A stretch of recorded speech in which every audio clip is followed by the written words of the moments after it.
વિદ્યાર્થી મિત્રો, મારી યુટ્યુબ ચેનલમાં તમારું હાર્દિક સ્વાગત છે.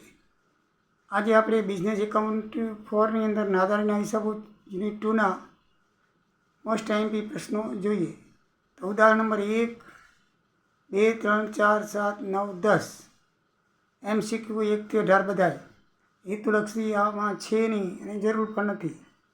વ્યવહારિક દાખલાઓ 3, 5, 8, 14, 24, 25, 26 અને 28. થિયરિકલ પ્રશ્નોમાં સ્થિતિદર્શક નિવેદન અને પાકસરી વચ્ચે તફાવત. બીજો, સ્વૈચ્છિક હેરફેર અને કપટયુક્ત પસંદગી કાયદા મુજબ સમજાવો. ત્રીજો, વટાવેલ પરંતુ નકારાયેલી હુંડી. તૂટ ખાતું એટલે શું? પાંચમો, બિન સલામતી અને સલામતી દેવા એટલે શું?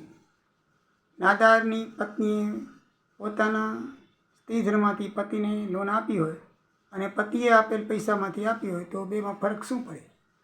પ્રેફરન્શિયલ લેણદાર એટલે શું? સમજાવો.